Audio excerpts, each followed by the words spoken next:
What if I told you you could travel across Europe for less than the price of a night out in this country? Yep, I've booked these myself and the prices are unreal. Right, think of the price of a night out in the UK. You go out for a meal, it's about 20 quid a head for a cheap meal, a few drinks, taxi, you can easily hit 65 quid a night. I'm getting holidays in Europe for that price, so stick with me, I'll run through the ones I've actually booked and I'll tell you how I do it at the end. I don't just find cheap flights, I find insane deals on full trips, and I'm not talking hostels and sleeping in train stations, we're talking real hotels, flights and experiences for stupidly low prices.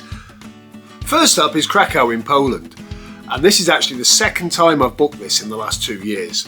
We managed to get it for £94 during school half term. That's unbelievable, isn't it? But it's like a fairy tale, except instead of a dragon you get ridiculously cheap beer. Oh hang on, if you go to the Wavell Castle you also get a dragon. So why go? You've got the stunning medieval square, cheap eats, amazing nightlife. You've also got the Auschwitz-Birkenau Museum and the Oskar Schindler Factory, so there's plenty to cram into a weekend. If anything, there's too much to cram into a weekend.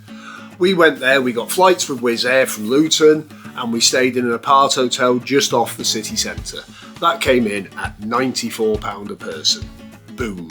Next up is Sofia in Bulgaria. Again, why go? You've got cheap food, stunning churches, day trips to Plovdiv. We went for 3 nights back in December and we got it for £82 a person. Again, flights from Wizz Air. Hotel was a fairly central hotel and it's just such an underrated place. If you go in December, you've got the Christmas markets. If you don't go in December, you've just got a nice former Soviet style city. Great architecture, there's some great museums. We found there was enough to do in the city and then spend one day on a day trip to Plovdiv. Let's face it, Plovdiv has got everything Rome's got, but half the price. We were able to get a pizza for 2, pint of beer, glass of Coke for a tenner. Enough said, do it.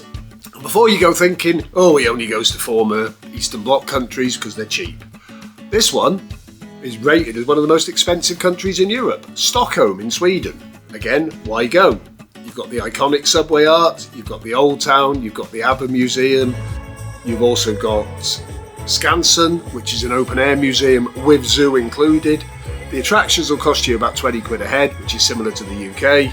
Obviously the subway art is free for the sake of the subway ticket.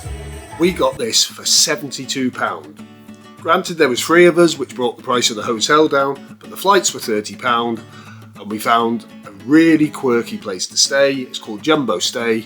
It is a converted 747 jet. Wow. 2 nights, £72. When I say cheaper than a night out in the UK, this really was. Here's another one. It's even, for years it was on the Grand Tour. Athens in Greece. The seat of the birth of civilization, as they claim. Again, why go? Well, you're going to see some iconic wonders of the world, the Acropolis, cheap Greek food, winter sun. We went in December and it was in the low 20s every day. Wasn't quite t-shirt and shorts weather, but it was fresh, it was nice. It was just like the best days of summer in the UK.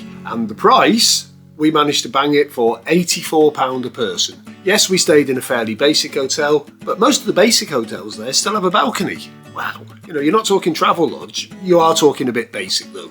Again, flights were with Wizz Air. They're rapidly becoming one of my favourite airlines, not because they're any good, but because they're cheap. And if you subscribe to their Wizz Air Club, you get a discount. It's £40 a year.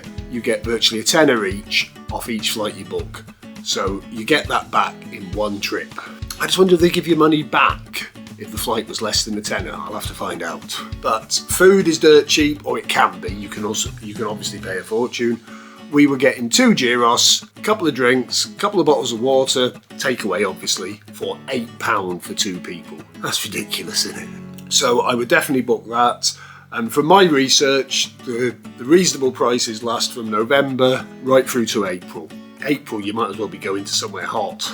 Now here's the one that got away, Bucharest in Romania. I did look at booking it, never got round to going. We got this one down to £65 a person. What? It's unbelievable. You can even nearly get that price flying from Birmingham, so you don't always have to traipse to London. But you'll get beer for £1 a pint, £10 meals. You can take a side trip to the castle that inspired Dracula. There's also, you can go to the Brasov Bear Sanctuary. There is just so much to do there, and at £65, Just go. It's cheaper than going to York for the night. So that's it. 5 destinations you can do for comfortably under £100. Certainly worth looking at. But how do I do it? It's really simple. There's no systems. I'm not selling anything. I go onto Google Flights. I put a choice of origin airports. I then put a choice of destination airports. Filter them down. Instead of picking an exact date, I leave the dates blank, so it brings up the calendar. Once you've got your city, you find the 2 cheapest dates to fly. Bang, that's your base. For simplicity, I then go over to Expedia, put those dates in and the destination and see what it comes up with for hotels. Boom, you've got the cheapest combination, you're buying a package, so you've got the atoll protection, and if you're really skint, you could even spread the cost with Klarna. Bang, that's how you do it. So, thanks for watching, and another one coming out next week.